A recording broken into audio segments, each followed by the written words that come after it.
आज एक हम ऐसी एक दर्दनाक तस्वीर दिखाने का प्रयास कर रहा हूं जहां पर लगातार भ्रष्टाचार मिटाने की बात होती है, लेकिन मध्य प्रदेश में अगर देखा जाए तो वहीं पर इस भ्रष्टाचार पर लगभग अधिकारी ही वहां पर संलिप्त होते हैं। लेकिन एक भारत सरकार के माध्यम से प्रधानमंत्री आवास योजना का एक बड़ा जो टारगेट होता है, हर गरीबों को घर देना है और अलग अलग कैटेगरी बाई कैटेगरी डिवाइड भी किया गया है, ग्रामीण और बाकी नगर पालिका।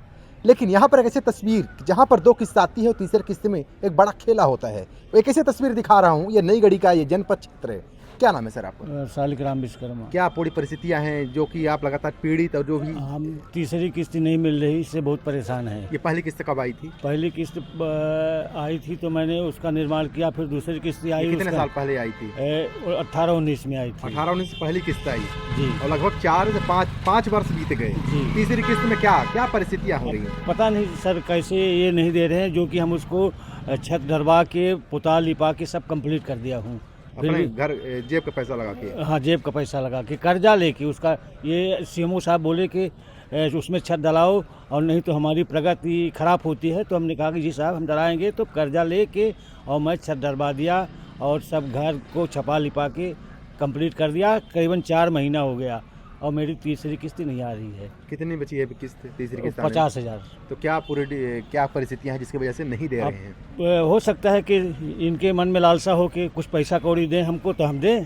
क्या ऐसा कभी हुआ? आपने सुना भी है कि ये हमने पैसा लेते हैं? हमने सुना तो नहीं, पर समझ में ऐसा माहौल समझ में आता है कि कुछ पैसा कौड़ी नहीं तो दें। ऐसा कोई सज्जन रहे हो, आपके कोई साथी रहे हो जो कभी बताए हो कि पैसा ये लेंगे तब देंगे पैसे? हम चर्चनाएं सुने हैं जी। तो अभी आप सीएम हेल्पलाइन भी किए, जिस तरीके से आप बात कर रहे थे, अब जी। क्या परिस्थितियाँ हैं सीएम हेल्पलाइन की बात अब में? ये हमको डरवाते हैं। हम एक छोटी सी नौकरी करते हैं यहाँ जनपद में, 8-10 हज़ार पाते हैं, तो हमको हमारा खाता मांगते हैं और यहाँ से अधिकारी को हमारे परेशान करने की कोशिश कर रहे हैं। तो चलिए तस्वीरें पहले आपको दिखा दूं। ऐसा शायद इतिहास में पहली बार हुआ होगा कि जब सेंसन होता है पैसा, और पैसा सेंसन के बाद में जांच प्रक्रिया, वो भी जांच प्रक्रिया में क्या है, ये हालांकि खुद बता रहे हैं कि एक तरह से आउटसोर्स के रूप में ये कार्य करते हैं और जनपद क्षेत्र में काम करते हैं। 10 से 11 हज़ार की छोटी सी जो राशि मिलती है, इससे परिवार का भरण पोषण करते हैं। लेकिन इसके लिए ये आज सीएमओ साहब की जब नज़र दौड़ती है कि आखिर क्या किस तरीके से इनको परेशान किया सकता है।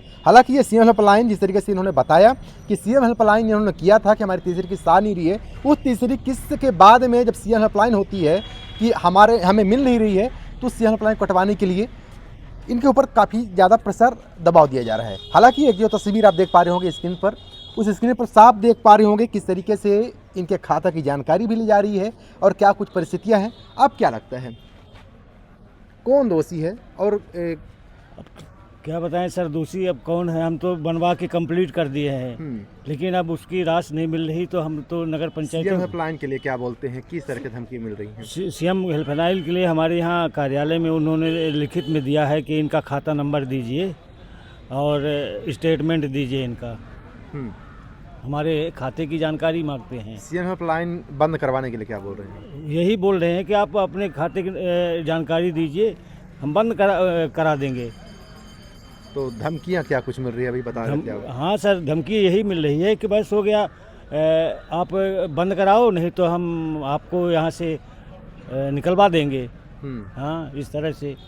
अभी कोई बता रहे थे कि मेरे बेटे का भी कोई हाँ, और ये नाली गए थे जांच कर, वो देखने ताकने बंद कराने सीएम हेल्पलाइन, तो ब्रजमोहन वर्मा थे साथ में, नई गढ़ी नगर पंचायत में नौकरी करते हैं। उन्होंने धमकी दी हमारे बच्चे के आवास के लाने कि सीएम हेल्पलाइन कटा दो, नहीं तो तुम्हारे बच्चों को आवास नहीं दिया जाएगा। तो आवास में नाम है बच्चे का? बच्चे का नाम आवास में नाम उसका ऑनलाइन करा दिए हैं। हाँ, अभी तो ये रिजेक्ट करा देंगे? हाँ, धमकी तो यही दिए हैं कि सीएम हेल्पलाइन कटाओ, नहीं तो तुम्हारे बच्चे का आवास नहीं मिलेगा। अब अगला कदम क्या करेंगे, किसके पास जाएंगे? अब अगला कदम और आगे जाएंगे, जहाँ से समझेगा सुलझेगा वहाँ जाएंगे। कहाँ जाने का प्रयास है, क्या करेंगे? जाएंगे कलेक्टर साहब के पास जाएंगे। जी, ये तमाम तस्वीरें हैं प्रधानमंत्री नरेंद्र मोदी जी का ये महत्वाकांक्षी योजना है। महत्वाकांक्षी योजना में तस्वीरें कहीं न कहीं से भयावह होती है कि आखिर भ्रष्टाचार का ये तो तस्वीर आज भी जिंदा है, आखिर क्यों, इस पर अंकुश क्यों नहीं? 2018-19 का प्रस्तावित और आवास, ये आवास पर आखिर आज 2025 लग गया है, आखिर 6 या 7 सालों में तीसरी किस्त क्यों जारी नहीं हो पाई? आखिर इसका डेटा क्या किसी जिम्मेदारों को दिखता नहीं है कि इनके से बड़े गंभीर सवाल होते हैं। और नई गढ़ी के अंदर ये तस्वीर जहाँ पर भ्रष्टाचार मुक्त होने की बात होती है, आखिर ऐसी पुनः तस्वीर क्यों निर्मित हो रही है। चलिए, खास तस्वीरों के लिए बिंदु पर टीम में बने रहें। धन्यवाद। जय हिंद।